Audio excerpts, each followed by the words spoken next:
Hi guys, it's Josh Lloyd here. What we're going to be doing in this little video is showing you how to use our draft tracker over on Basketball Monster, and showing you the ways to set it up, get the most out of it, and help to really dominate your draft and get yourself a leg up over your league mates. The first thing we want to do, as you can see here, we're on the Basketball Monster home screen, is you want to set up this league that we're doing. So we go to Settings, go to League Settings, and we're clicking Add a New League.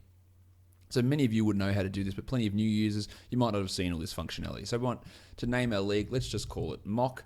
Settings, head-to-head, daily transactions, allow same-day transactions. Yes, this is more for like when you're monitoring that league during the season. The most important thing for the draft tracker is getting fantasy provider.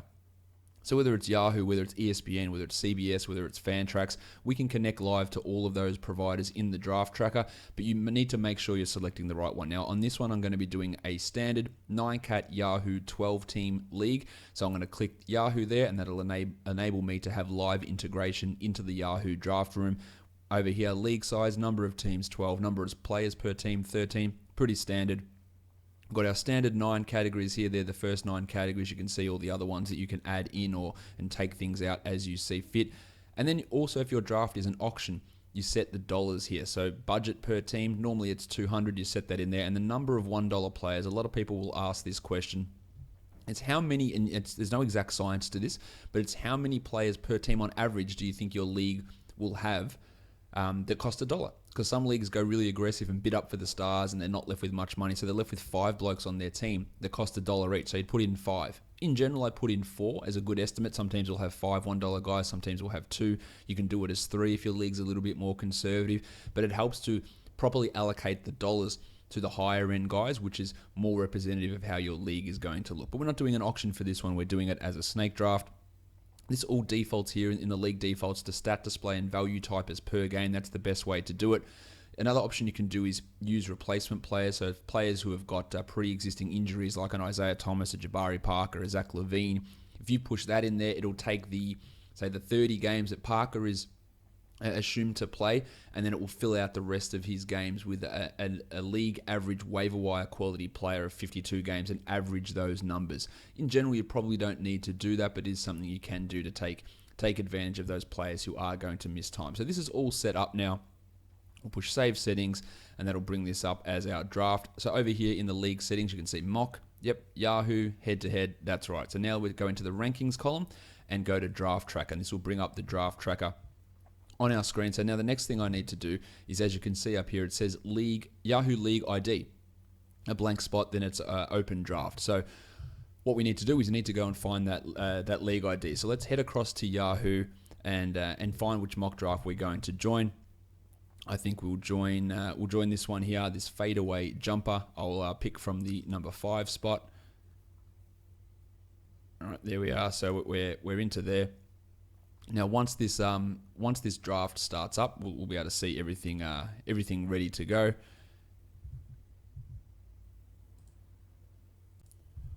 All right, so if we go back into the draft tracker screen, what you'll need to do up here is you need to push this Authorize Yahoo button, which enables you to connect. You go Update Yahoo Authentication, push that there, agree, and it enables us to access the Yahoo API. Let's go back to Draft Tracker now.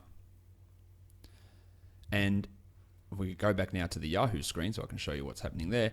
Up in the address bar, you see I've highlighted this code here. That's your league ID. So 2215233. That's your league ID. So over here in the Yahoo League ID, you add that in here. You push Open Draft. And it will obviously nothing's happening yet because the draft hasn't started, but this puts us in, and you can see over here next to Authorize Yahoo, which I don't have, which I need to put up on the screen so you can see that.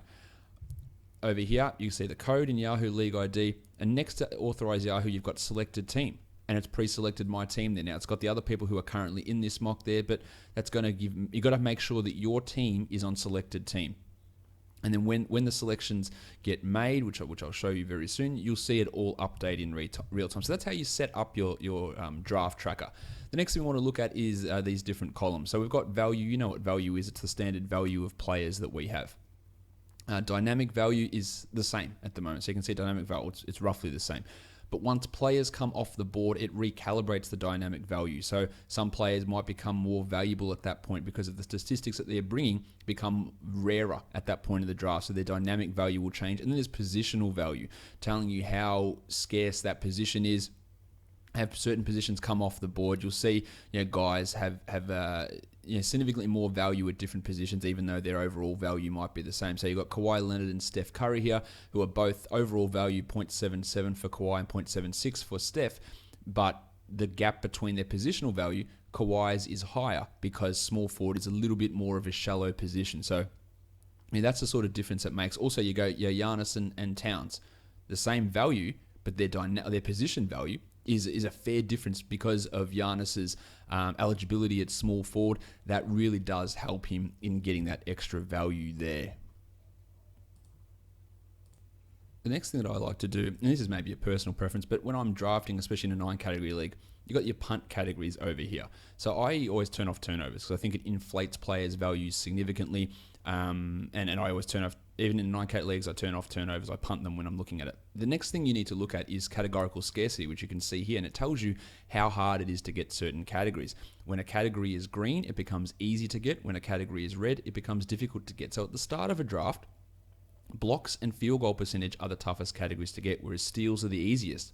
By the end of the first round, that will change, and I will guarantee you will see points become red and points become the hardest category to get, and these other things will change. Steals generally remains a little bit of an easier one to get, but it changes during the draft. So when you've got players who are of equal value, you can have a look there and go, all right, what's my categorical scarcity? What's looking red here? Oh, points are red. I need to get points because if I don't, finding them later can be a lot more of a challenge. So this does update with each pick that is made, and whenever you refresh that from Yahoo. And you'll see as the draft goes on, points becomes red, turnovers becomes green, because finding guys with low turnovers is pretty simple as the draft goes on, as I've talked about many times. But that's how that all sits out. So you'll see as each pick gets made that adjusts, and those numbers do change there to give you an idea of how the categories are coming off the board and how you need to approach your draft. All right, so we're about 40 seconds from this draft kicking off. Again, the point of me doing this mock draft is not to show you a mock draft in action. I am going to be doing videos like that throughout the off-season, some auction draft videos, some Yahoo, some ESPN, some fan tracks, snake drafts, different sizes. We'll be doing all of that, writing them up on Basketball Monster as well, so that will be happening. This is more just to show you how the actual draft tracker works, and we're using this draft as an example. So just waiting for this draft to kick off. And we'll go through the first round, maybe first 2 rounds to go through it. As you can see over here, you've got the different types of projections. There's my projections, there's Kyle's projections over here.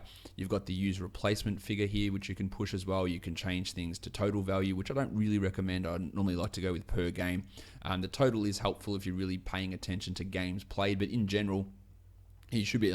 We know that there's a risk with Embiid. We know that there's a risk with Isaiah Thomas in terms of games played. And while they look high here, it's based on per game value. If you do switch it to total, it does change things for both of those guys. The draft is just about to kick off now, so we'll see that happening very shortly. All right, so we're in there now. There's another 2 minutes to go until that draft actually kicks off. But we are in the draft room, so I'll bring that up and I can show you the draft room. We're in there. All right, we're all there, ready to go. And I'll be back a little bit in just a sec to get this draft kicked off.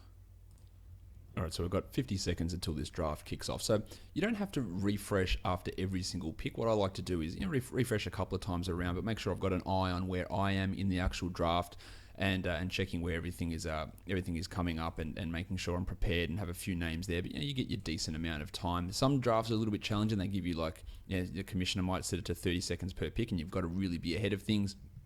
And you really need to be practicing your mock drafts and making sure you can use the draft tracker properly, and you can and you know how to get your picks in quickly, set your queue up, all that sort of stuff correctly, which is really important to getting these drafts started. So we're about 15 seconds away from starting here. So we'll see how this all goes. I have the 5th pick in this draft. It's not a full draft, so we're going to have some auto picks. But again, that's not the purpose of this video. We're just trying to see how this all pans out. So let's kick it off now. All right, so I'm going to make the first pick, and after this first pick's made, I'll refresh the draft track, and you can see how it works. So the refresh from Yahoo here automatically inputs what's happening in Yahoo. The refresh, the orange refresh, is a manual button, because you can actually Oh, this is a 14 team league. I thought it was a 12. My mistake. 14. You can select these my drafted player, which is that column there, or you can select this one here, which means the player's been taken, if you want to use the draft tracker manually. Okay, so it's my turn to pick now. That notification just come up. A bunch of guys have gone off the screen. You'll see it's thinking here. So now they're gone. So dynamic value, positional value, league value, it's all changing. So I've got the 5th pick. There's no way I'm passing on Giannis Antetokounmpo at this point. So I'll just go into Yahoo, push the draft Giannis button.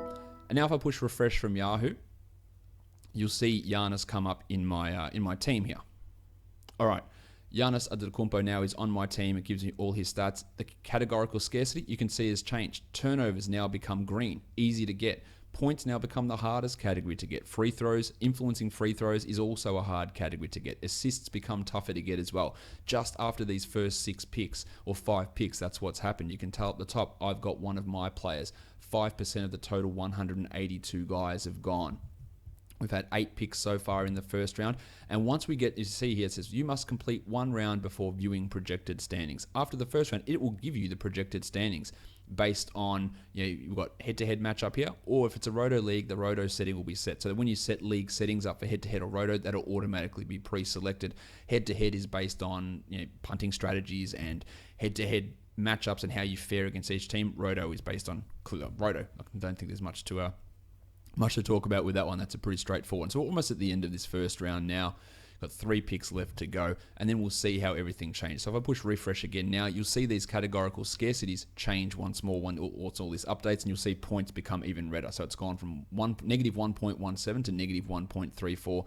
Turnovers become easier to see. We've got 1 pick left until the end of this first round, and then we'll have a look and see how the projected standings play out. It's not going to mean much after the first round, of course, because in all fantasy drafts, the first round is pretty straightforward. It's about what you do in the following 12 rounds and how you build your team and how you match those players up. And by using the draft track, it gives you an idea of yours. So I can tell with Giannis easily. My threes are already below average. My free throws are below average. So when I'm looking at guys, I'm not going to be too concerned about those categories. That first round is done. Let's push refresh from Yahoo, and you'll see the projected standings come up here. So there's the projected standings, all the teams. So I'm in the middle here. It's got all my projected stats there, based just off Giannis, obviously. My projected win percentage at 0.538, so I'm going to win more games than I lose, more matchups than I lose. It puts me in the 6th seed here, but it also tells me how I fare against the teams above me. So if I went head-to-head against the team in 5th, I'd beat them. If I went head-to-head against the team in 2nd, I'd beat them. But the other 3 teams, they'd beat me in the playoffs. And teams below me, the 3 teams below me, I would beat them, but then this team right down here at number 10 would beat me. So this is a way that you can, and again, it always adjusts as plays go on. I'll go through to the end of the second round here and show you how it all plays out and how things change after those 2 rounds. But you'll see the players come off the board here. The positional values will change. The dynamic values, again, at the start of the draft, the league value and the dynamic value is the same. But now you can see, look, a league value here for Damian Lillard at 0.61.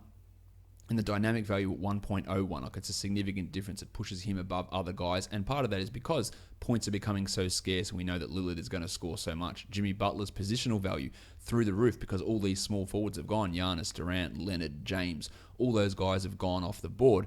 So Butler's value increases there. We'll do another refresh and see how things change.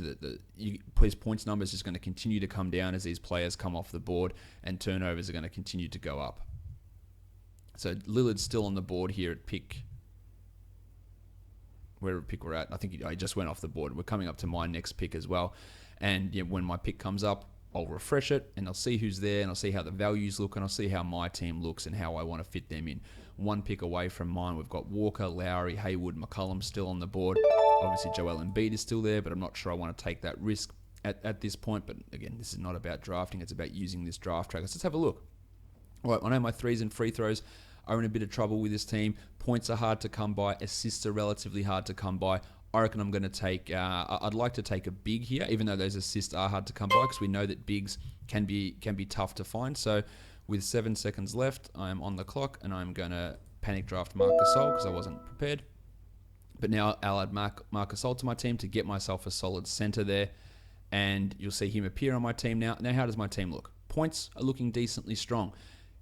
There is also two sections here, versus top player. So that's based on if your averages were to hold over the course of the league, assuming everyone had been drafted, but it's also versus drafted. So I'm a little bit below average in points. I'm a lot below average in threes, above in rebounds, slightly below in assists, above in steals, above in blocks, above in field goal percentage, above in turnovers, even though I'm not considering them when I draft, and below in free throws. So you want to have these top numbers, the top ones, the categories you're strong in, really green. As the draft goes on, those will come down, and the summary versus drafted should come up as worse players go on to other teams. So we're almost at the end of round 2, and we'll see how the standings all change. There's also a new column in the standings, age. It's really handy for dynasty leagues. Tells you the average age of the players on each team. So one selection left, and then we'll have a look and see how all these projected standings play out. If Joel Embiid is there for me in the 3rd round, he would be the guy that I would take. So that is the end of the 2nd round. You'll see these standings update. I might very well drop here in these projected standings. And there you go. I moved up to 5th. Everyone's now played 2 games, and you can see some of the strengths coming up. I would beat the team in 4th, but I'd lose to the teams in 1, 2, and 3. So that's just a brief overview of how the draft tracker works over on Basketball Monster. We'll have some written tutorials for this up as well. And it is really a key tool in being able to really kill your league. You know the values, know your team's strengths as it's happening, how the value affects other players there, and how you're projected to finish ahead of other teams. So it is really a fantastic tool that